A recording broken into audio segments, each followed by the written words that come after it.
the pale blue dot. Well, Erick, my lovely bearded friend, welcome back to the MindMate podcast. Thank you for having me on, brother.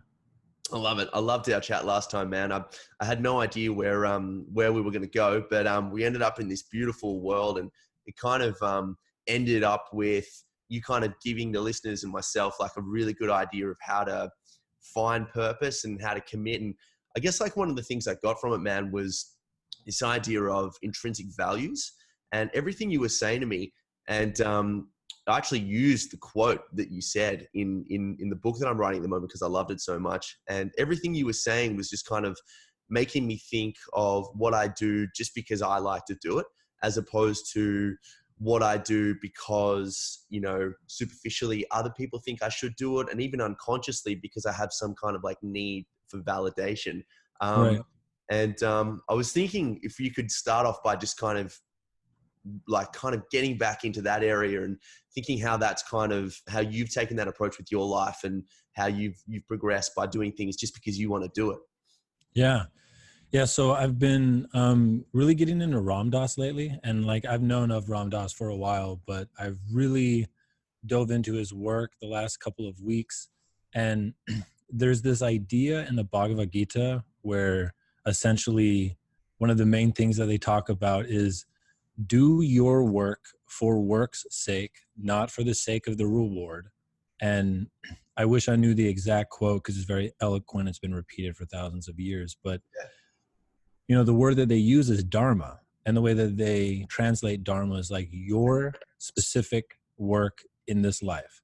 And I link that with the Joseph Campbell idea that I think he probably got from Carl Jung. And it's this idea that you come into the world with a very specific energy signature based off of a combination of the DNA that you get from both of your parents, the psychological and the biological and the environmental situation that you gestated inside of your mother, and then the context around your birth and like what those first couple of years were. You get like an energy signature in your being, and it wants to dance in a very specific way in this life. It's not something that you remember. And I think that the thing that gets in the way is all of our shame, all of our guilt, all of our conditioning. And the way that I think about it is it's like your true Tao, your Dharma is this God that wants to dance, and there's just chains all around it. And it's kind of our karma, quote unquote, to burn up the chains so that God can dance. And then your life becomes your being that thing, which is what you want to do. And a really good example is, what were things that you loved to do as a child before anyone had to teach you that you should do anything? And you can act like a fucking forensic scientist, and you can go ask your parents, you can go ask your brothers and your sisters, you can go try to contact, you can use Facebook for something other than to be upset by bullshit. You can actually contact, right? You can go contact the people that you grew up with, and you can ask like, hey, what do you remember like me being good at as a kid? And you will start to find hints. And then I really like the of like tracking a deer in the woods. Like it's this glowing white deer and it's nighttime and you're trying to hunt because you want to bring this food back to your tribe. And this deer that you're trying to find is like you reconnecting to your true shit. Like not who you think you should or who you ought, or it would be a good idea if I blah, blah, blah, blah, blah. Like that can all come later, because I don't think it's good advice just to tell people, just do what you love and good luck because you'll be on the fucking street. No, I think you need to connect to what your core dance is, and then you can use your mind, which is a great servant and a terrible master, to help you build a life where you get to dance in this world, you know? Yeah. Oh, for sure. It's, and so much of it, I think, is kind of coming back into what the body is telling you as well. We're so you know, we're almost ingrained that this is the only thing that matters, you know, and it's just like, you know, go by what your thoughts are telling you and all that sort of stuff. And our thoughts are just stirring us into these bizarrely awkward, negative, and anxious worlds sometimes, half the time, you know. But I think what I love about what you said just then as well is that beautiful analogy of like hunting a deer in the forest. It's not an easy thing to do. It's not hard. It's not easy to hunt a deer, but it's the right thing to do. You know, like I just think about, for me, all I would do is dance and sing to music. I would write, and I would like draw mazes all the time. And none of that shit was easy, but it just felt like time stopped, you know. I knew, you kind of intuitively know what flow feels like without someone having to actually describe that to you as a child. Absolutely. And flow states are the hints. Flow states are the hoof prints in the fucking forest of the deer. Follow your flow states. And specifically, take time to recognize, do you have to use substances that are not going to benefit you in the long run to get into flow state? Because whatever your core thing, like if you snort a rail of cocaine, you might feel like you're in a flow state talking to some dude at a bar about God or whatever.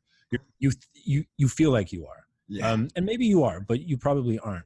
But you can tap into these flow states without any chemicals. But you can use chemicals to kind of help you find the way. And the chemicals that I would recommend would be psychedelics. But I want to, really be clear. Psychedelics aren't for everybody. There's an irresponsible way to do psychedelics, and there's a responsible way to do psychedelics. And if you take one evening to do the research, you can find out how to do it responsibly. And I truly think that if you do, it will help you. And there is maybe a 1% to 2% of people that have a psychological predisposition to schizophrenia not do psychedelics. Yeah. Which is interesting, like what Terence McKenna used to speak about in terms of schizophrenia. And what I've been doing a bit of research into schizophrenia and having a look at kind of what people say about it. And they say that, it's almost like the unconscious keeps boiling up to the surface and people kind of can't. There's that quote that Joseph Campbell said, probably going to butcher it, but it was something like, the psychotic drowns in the same waters that the mystic swims. The mystic swims in. Yeah. I love that, man. How prevalent is that, Absolutely. And so there's a really interesting thing about schizophrenia. So though I think the right map or the right metaphor to use to kind of understand what's going on in our psyche is your conscious mind is a boat, and underneath the boat is an ocean, and the ocean is your unconscious mind. And there are all sorts of creatures down there. You want a boat that floats. You want an ego that has a barrier. You don't want a boat that will leak. And there are people who have genetic predispositions where their boats have holes, and they have to spend a lot of time keeping the water from coming up, because you will drown. Like the unconscious, which is inside all of us, you should be so grateful that your ego functions. Because what we think the totality of our life is, like every memory, every friendship, every lover, every dream, is less than 1% of like the fucking gargantuan forces that are below the surface of our conscious awareness. And we're grateful, because it would be impossible to play that we seem to be here being asked to play. And we're being asked to play the ego game. And I think that there are ways to play it that is for the good of all. And there are ways to play it that is for the destruction of all. And I think it's kind of our task, everyone alive right now, to choose the path that's for the good of all. And do you think you have to find those tasks or that task that is fundamentally good for yourself first before you can serve the world? No, there is no one way,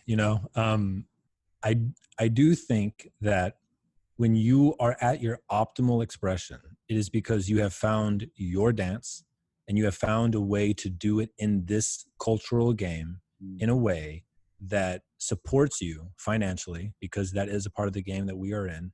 And you could even just take out financial and just energetic, like, because on some fundamental, the exchange of money is an exchange of energetic intent. And, you know, maybe the service you provide, people don't give you money, but they support you in some type of way. But you're providing value in an energetic level where you are receiving something that will support your meat suit. And then you're just seeking mastery at that. Like, if you find how you dance, you figure out how to do it in a way that takes care of your ego needs. You really have to fucking be careful about what you think your ego needs, because it's, if you are not fucking taming that shit, like, I need a yacht, you know, money and whores, money and whores. Right, right. And then I think that the third one is just seek mastery in a way that helps the greatest number of people. And of course, I'm just projecting what I think I'm trying to do. And, you know, I think it's different for everybody, but I do think everyone has their Dharma. Everyone has their thing that they know. And everyone I've ever met who, so there is a fundamental certain percentage of that just seem to not have the hardware to even be able to track what we're saying. And that is a brutal fact of physical existence. I don't understand why that is the way that it is, but it seems to be that that is a part of this dance. But most people who say that they don't know what their shit is, it's like, I know you think you believe that, but I really, really, really, really believe that you know that there are 10 things that you're doing every day that you know you're doing to distract yourself from having to face whatever it is that you know you need to face. And if you just slowly stop doing those things and you slowly start to get more quiet and you picked up any type of introspective skill that helps you cultivate your relationship to yourself in a matter of weeks, you're going to know maybe not what your thing is, but you know what the next step is. And the next step is probably end that relationship, or have that talk with that friend, or stop doing that thing that you know is fucking up your mind and taking you away from being conscious, or to go do that one thing that you know you've been avoiding, but it's the thing that even though you fear, you know it's the best thing for your growth. I really think almost everyone, so much more they admit. Yeah, definitely.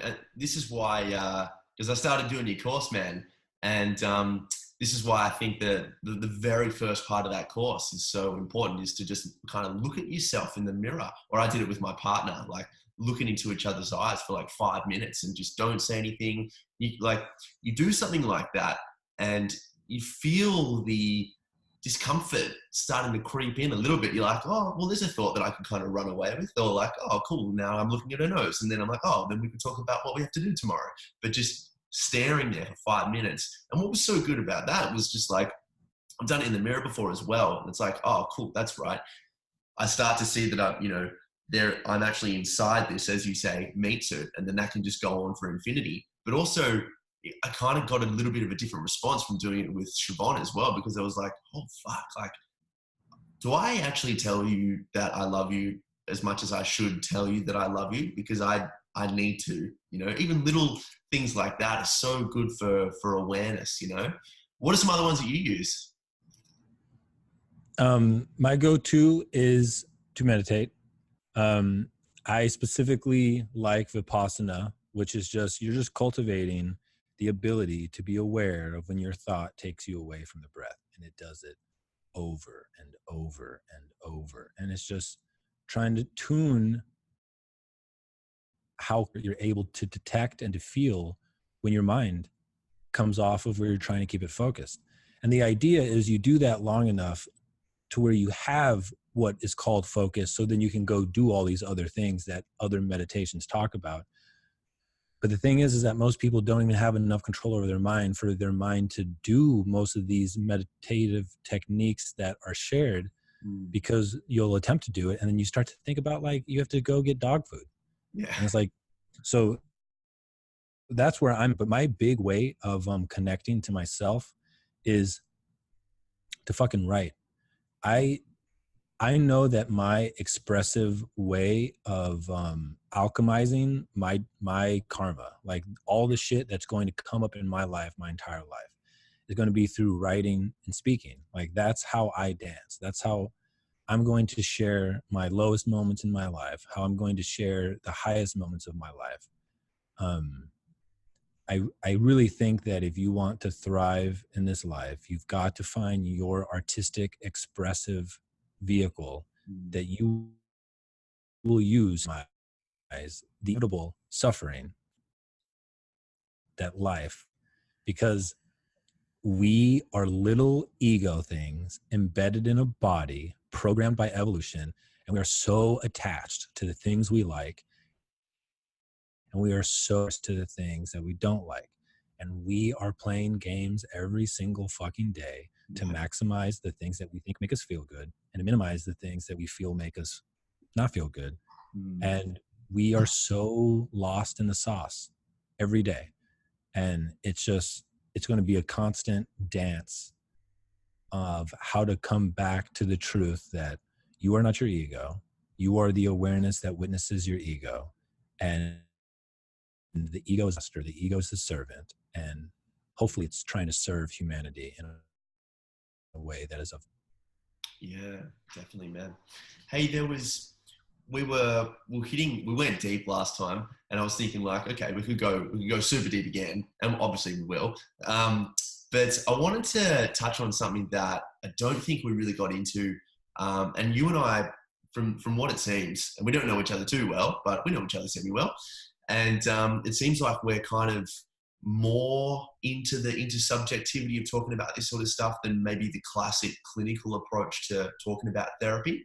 And I think that's a beautiful way to be human, because to build trust and build rapport, you kind of have to be vulnerable with each other, and you have to talk about little things here and there without a huge degree of transference. But I wanted to ask kind of some of the stuff you're kind of struggling with at the moment, kind of like your resistances or, things that you're just kind of working on.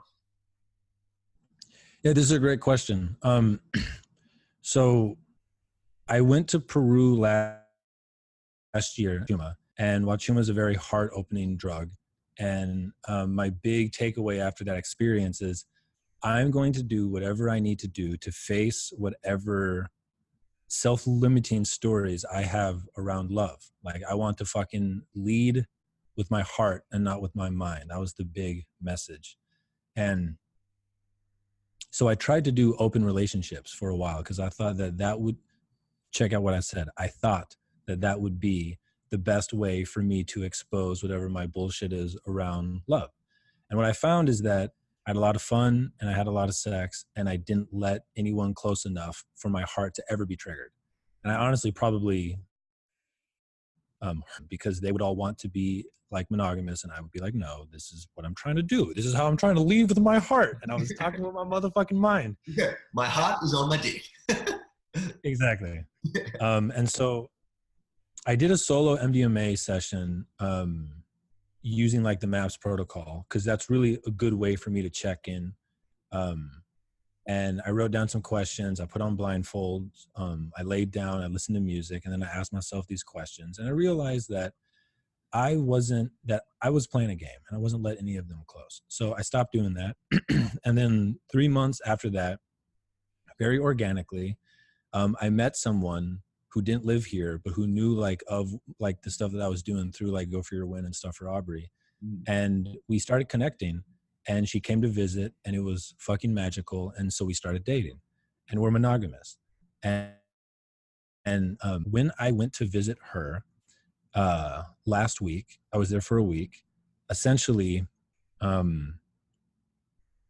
don't know how much is appropriate to share to protect like her privacy, but I'm just going to be honest of what happened on my end.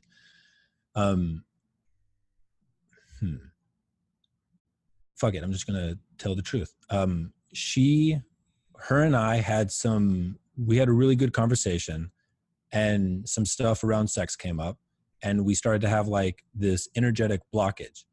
And like before that, it was great. And then we had this like block. And then the last night I was there, we went to dinner with some friends, and I could feel that she was sexually to somebody else. And she wasn't inappropriate. She wasn't rude, but like we have such a good intuitive grasp of each other that I could feel it. And so then after the dinner, we talked about it, and it was a great conversation. Like our ability to communicate is unlike any relationship I've ever been in. It's one of the things that I love the most. But that was my last day there. So when I flew home, I had this feeling of I couldn't sexually connect with the woman that I love. I could feel that she was attracted to somebody else. She doesn't want an open relationship, and she didn't even do anything that would have been like inappropriate. But all my shit came up. Like all of my shit came up. And because it's long distance, she lives in Portland and I live here, I had to sit in my shit for a week.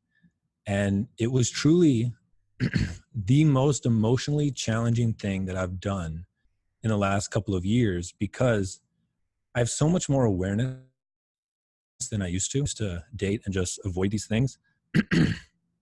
And I purposefully did not do anything that would diminish my feelings.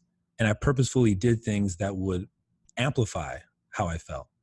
And the long of the short of it is I have a lot of very immature and naive stories about how my ideal should be. And there's this idea in Jungian psychology called an animus projection. And it's this idea that we all have an inner ideal other that we project onto people that we quote unquote follow. And there's this bliss period of like 3 to 6 months where it's like, this is fucking perfect.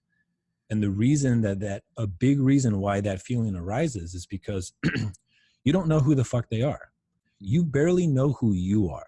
And when you interact with somebody else, you have to project an idea of what type of human they are just to interact with them.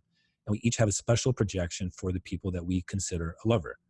And there's this moment between 3 to 6 months where you have to face the death of that projection, because you actually learn that they're a person. And then there's that junction in the relationship where people either break up or they have to get to know the other person. And really what a lot of people do is they feel that they don't break up, but they don't ever really tell the truth, and they start to look for somebody else. Do you know what I mean? Dude. Right. Oh, it's fucking crazy. Like, you know, oh man, I was just, as you were talking, I was thinking back to all the dreams that I was analyzing around that time of our relationship. And there was like 3 to 4 dreams where Siobhan just kept dying in all of these bizarre ways in the dream. That's exactly. That is exactly one of the ways that it manifests in your dreams. And it's so because it's long distance, there's empty space for both of us to project so much of our anima and our animus. And this most recent visit, my anima projection broke. And there's a huge amount of gratitude in that, because now I get to actually learn who the fuck she is.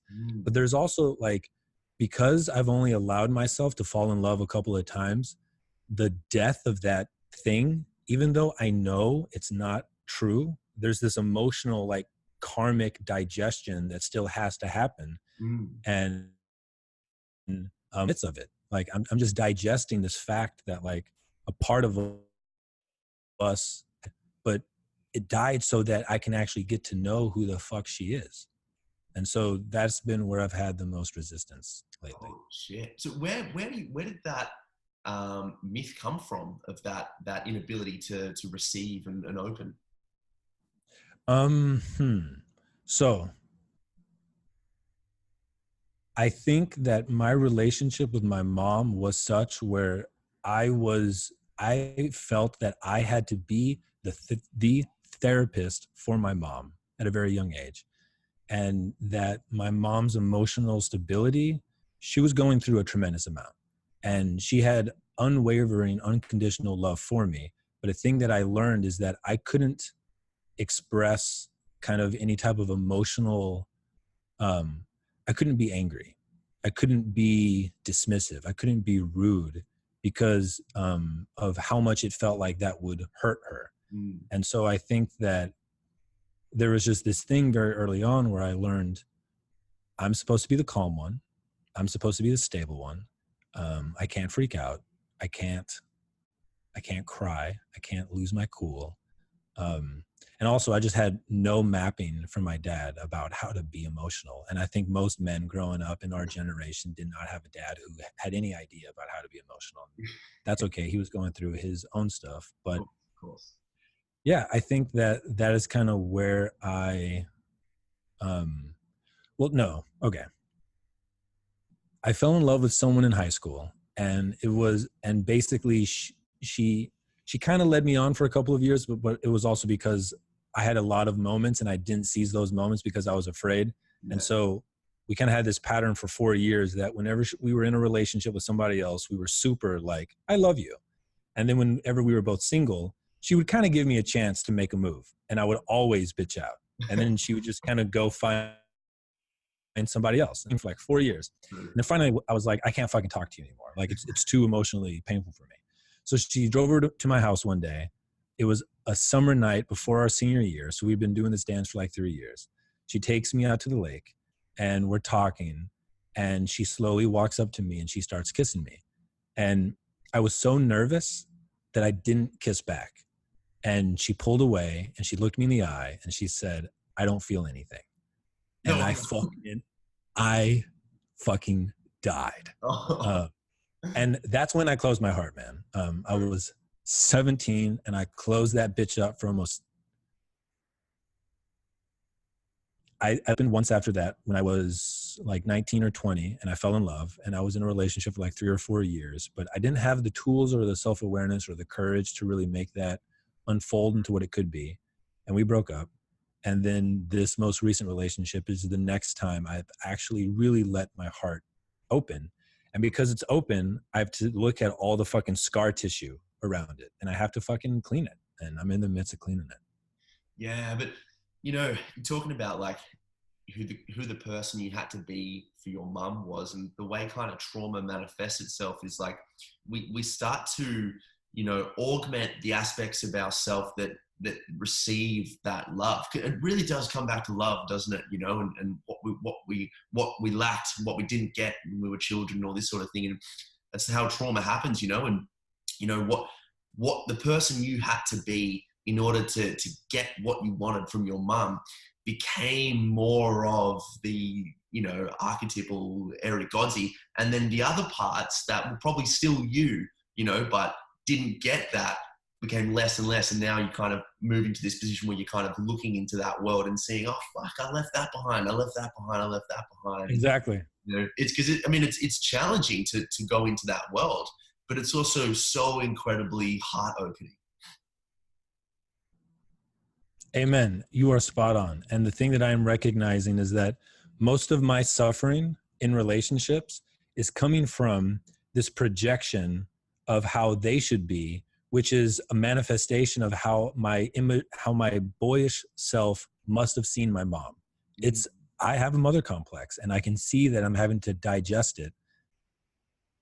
And one way to break out of that is to claim the parts of me that are my truth that I didn't feel like were appropriate when I was younger.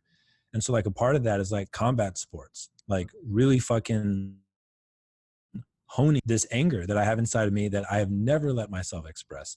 I have never in my life, except for maybe twice in high school, have like yelled at someone in a way where I said something purposefully to be mean. Like it's never happened. And a part of that is admirable, but a part of that is also like, you're not tapped into your darkness, And a big thing that I can feel I'm being invited to learn since I started working here is like to tap into my darkness and to find the things in the darkness that are actually parts of me that I want to have, not just being the type of person that my mom would be proud of. Because honestly, that's not my full true dance. That's something that I have to break. What combat sports, man? Muay Thai and BJJ. No shit. That's fucking weird. I just started doing BJJ like 3-4 months ago. And I mean, I was in a good spot and my mental health has soared even more because now I have like a productive, civilized filter for the anger. Yeah, man. Fucking awesome. I love it. So tell us about Fit for Service, mate, because I think last time we were chatting, I don't think that had begun. I think it was just about to happen, but I love following you and I love reading kind of my favorite thing that I love that you put up on your socials is just like snippets from the books that you're reading. I love doing that, but I'm really interested in the Fit for Service stuff as well. Yeah, so Fit for Service is a mastermind that Aubrey is doing that's a year long. And the focus is basically to help people become physically, mentally, and spiritually fit to serve the world more effectively. And like most masterminds are about like, come over here and we'll teach you how to make money. And that's just it. And he saw that there was this big hole and kind of like this community of masterminds where it's like these people who have a lot of money and who want to be better, the only people who are trying to give them anything are people who are trying to teach them how to make more money. But really what we need are people who've already found their way in the world to like get the security tokens to fucking pay the rent. But how do we direct people to be a force for good in the world? And that's essentially what the Fit for Service Mastermind is about. It's about Aubrey trying to inspire these people and to give these people a sense of community, but also to point them to be a certain way in the world where they're helping more than they're taking, you know, because a lot of people, like a lot of what we think when we think of like a businessman or a businesswoman is just this greedy, old kind of haggard thing. And we're trying to change that archetype. And, you know, like it'd be beautiful if in 20 years, the archetype of the CEO or the archetype of this high performing business person is like, they fucking cry when they read a good poem. They read good poems. They're not watching TV or, you know, like they're not watching that bullshit TV. They're actively trying to build communities where they live that inspire people. They're trying to spread awareness of anything that genuinely helps people's health. Like, and we believe that that is the legalization of psychedelics. And there's a lot of research that we can talk about there. Yeah. But like, people who use their means to actually make the world concretely better as opposed to just how many commas can I get in my motherfucking bank account? Yeah. And so we do quarterly summit meetups, like where everyone gets together. And basically it's just a bunch of love, a bunch of workshops, some initiation rituals like ecstatic dance or holotropic breathing or sweat lodges or whatever. And then, you know, just kind of a commitment for the next 3 months, like let's go out into the world and try to create as much change as we can, and then we'll come back together. Yeah. And how does it change you? Because I know that the best way to learn is to teach, you know? Yeah, man. The truth. So I talked about it on my Instagram a while ago, but I've always thought like that I wanted to be like a psychologist and that I wanted to help people psychologically, but all of my dreams up until about a year and a half ago was like, and I specifically dreamt this, like, this is what I wanted. I wanted to create things that would heal people, but that I wouldn't have to be in front of them. And the way that I justified that to myself was, I want to be so effective that I don't have to be there. So like if I die, I can still help people. But behind that was also a fear of speaking in public, because I have a stutter and my speech impediment was so bad as a child that I had a speech pathologist, and I was afraid of like having to actually do my work in front of eyes that could watch and could judge. And having to do this, because truly like, I didn't know that I was going to be a part of this. And then when Aubrey came up with the idea, he told me, he didn't ask me, he told me, you're one of the coaches. And so I had to kind of deal with my imposter. And yeah. And we do Instagram lives every week. So I've gotten really comfortable talking. And then this most recent summit, I did my first in-person workshop that I've ever done. And of course I was nervous. I doubted myself, but once I started doing it, I know I've put in the work and I know my intention is clean, and it went super well. And I just kind of had this aha moment, because I saw how powerful be when you ask a group of people to do the exercise right. Yeah. Right there. It's just, I don't care how good of an online course I make or how good of a book I write. It is, unless you are at the perfect point in your life to really do the work, it's not going to have the same impact. You're in front of 20 people that you want to impress, and you're there to do the work, and you're given a technique, and then it's fucking time to do it right there. And I saw the power that was able to be manifested between all of us by doing like an in-person workshop. And so like now I know my truth is that I have to do in-person things going forward, and that I'm hiding behind fear if I don't. So that's been a huge thing for me.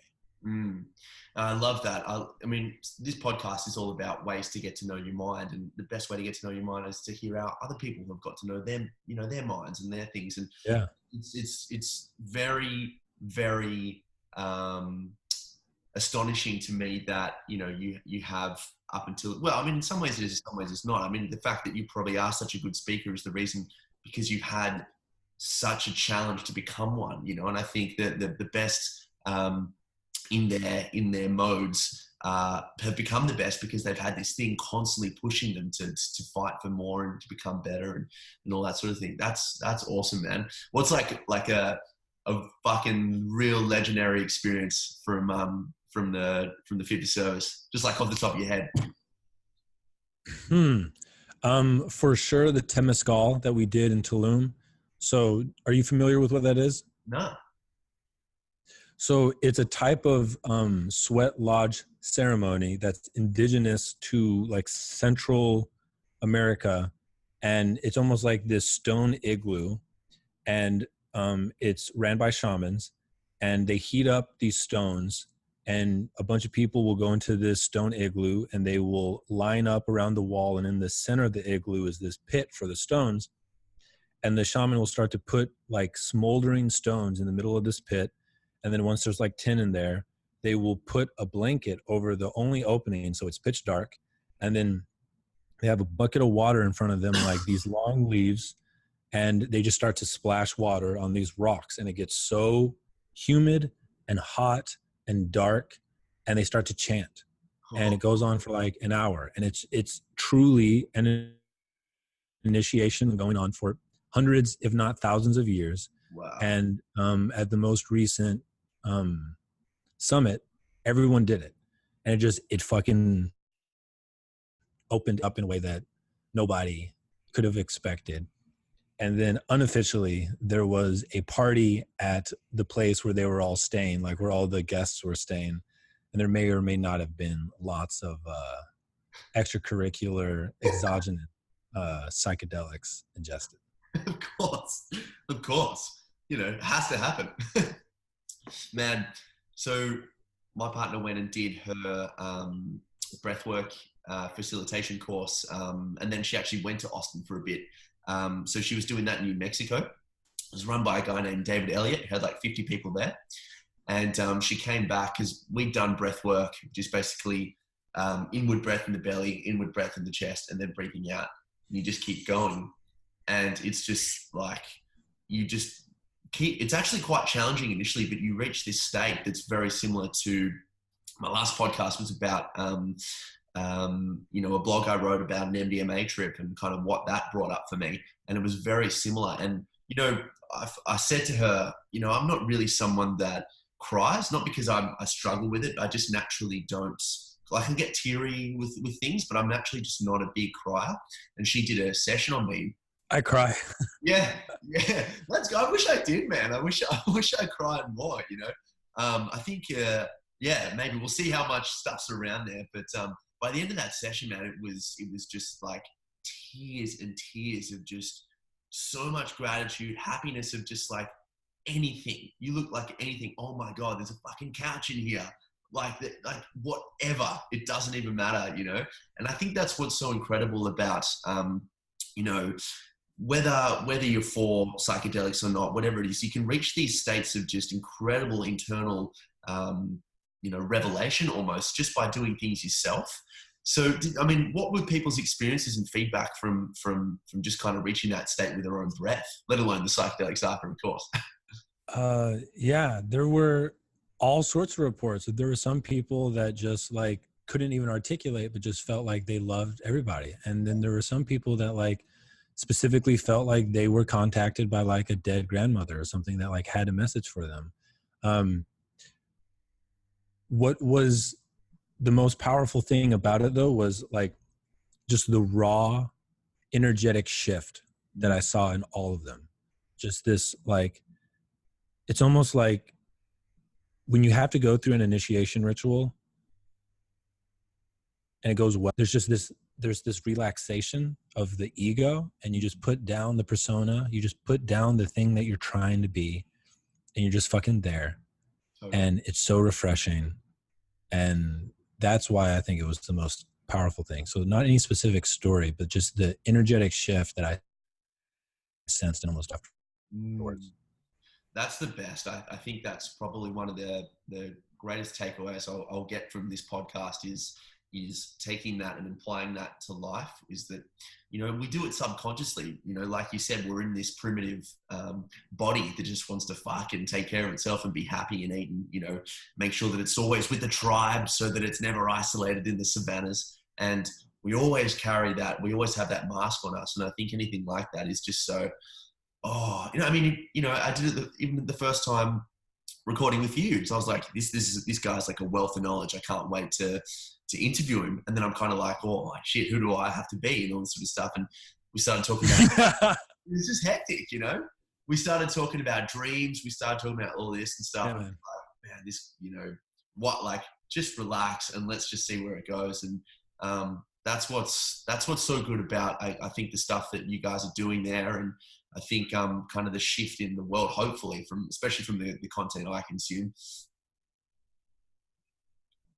I feel a shift, absolutely. Yeah, and the thing that you touch on that.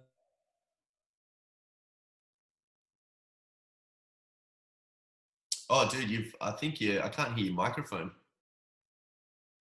Oh, there we go. I think I've got you there. Oh, that's better. Yep. Mic check? Yep, got ya. Yeah. Last thing you said was, I think, something that I touched on. But you could have said I touched myself, so I don't know. Hey.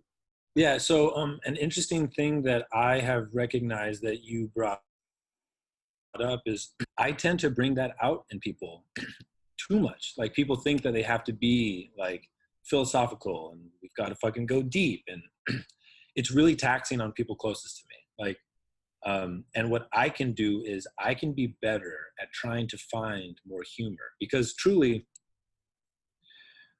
I think that I'm so dramatic and kind of like somber because I feel like I see more truth than the average person. But I know that if I was a little bit wiser, I'd find the comedy. And I'm not there yet.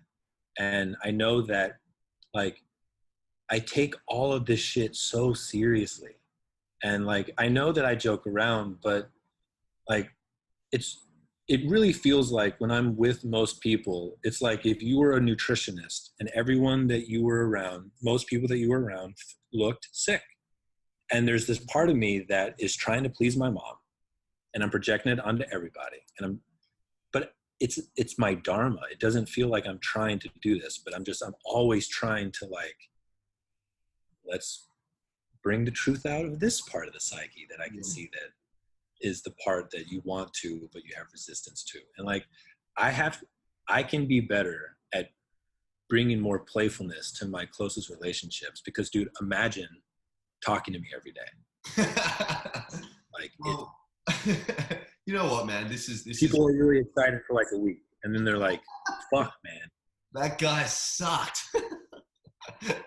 But you know what, man, like, I think this is that's very similar with me. I kind of struggle with that a little bit too. And I think this is why I mentioned it many times on this show, which probably just the Freudian slip, you know, whatever. But Siobhan was so good in my life is because she really balances that out. Because I think that if you and I were hanging out, we'd spend the next 10 hours going super deep, and we'd hit this flow state, and we'd just be like, whoa, this is fucking hectic. And then people would be looking at us being like, what is going on over there? We just get through like 14 subways, 7 meatball footlongs, and just be like, I need to relax as well. But you know what, man? What really helped me with that was reading Alan Watts. Just the way that his writing is just so beautiful, and like his little analogies and things where it's like, oh yeah, that's right. Like, how he just calls life a game all the time. And, you know, it's all about choosing which games you want to play. You know, like, do you really want to jump in on that game of having a go at that person because, you know, she cut you off on the road? Like, you can play that game, but do you want to play that game? Or do you want to, like, do you want to just bring it down, you know? Yeah, I find that my current help me find more humor right now is Ram Dass. Like, I really feel very pulled to him, and I'm going to be digesting all of his stuff. Yeah. And so what do you do outside of the psychology, philosophy stuff? Like, who is the other side of Erick Godsey, apart from having a fresh beard? Yeah, thank you, man. I really enjoy basketball. I enjoy working out. I enjoy being competitive inside of that arena. I fucking love, like, just grungy hip hop music. I'm always listening to podcasts, and I'm trying to cultivate how to be an entrepreneur kind of outside of my work. But I also feel, especially with this relationship that I'm in now, I'm feeling really called to, like, I want to travel. I want to hike. I want to hunt. I want to learn. Like, I've read so many books, dude, but it's time to actually go out into the fucking world and, like, experience things. Sure. And so I'm really comfortable reading a book that's kind of hard to read for 4 hours and get into an awesome flow state and being like, I did what I should have done today. Yes. But a part of me is like, no, bitch, you didn't do something that was uncomfortable. Like, so a big thing that I'm trying to cultivate the next year or two is I want to travel more. I want to go do things with my body that don't involve a book, that are uncomfortable, and just use all the tools that I know that I have to go fucking explore the world a little bit more. And I'm also interested in studying, that's not the right word. I'm also interested in playing with and experiencing and just learning about all of the alternative types of sex that are out there, because if I want to understand the human condition, I've got to fucking explore all the weirdness. It doesn't mean I have to do it, but I want to understand it. And so that's what I'm interested in exploring. Yeah, man. I think everyone should be interested in exploring that. That's a call to anyone that finds Erick Godsey at least a 6 out of 10. He's interested in exploring you. That's awesome, man. Cool. Well, dude, if you ever want to come to Australia, come to Melbourne. We'll hang out, and we're about to open up a meditation space and a bit of a counseling thing in there. So it'd be sick to hang out and take you around. It'd be cool. Absolutely. I have a feeling that one day, and I will be making the rounds. Legend. Mate, I think we said it last time, but I think it's always important to. How about you? Do you want to talk a bit about your course before we finish off the pod? Yeah, so I have 2 courses out right now. One is with my friend, and it's over journaling. And it's like a 31-day course that's really kind of a step-by-step how to get into journaling in the way that I do it. And then I recently released a course that was based off of the workshop that I did in Tulum for Fit for Service. It's in the beta version. There's a lot of shit that I want to add to it. And if you're interested in checking those out, just go to erickgodsey.com. And I hope that they help you live a better life. True. Love it. Erick, thanks so much for coming back on the show, man. I love it. I loved our first chat, love our second chat. And hopefully we just keep doing this, man. It's good fun. Absolutely, brother. I really appreciate you connecting and for you doing what you're doing. You're a great interviewer. Thank you, mate. It's very good of you. All right, guys. Peace.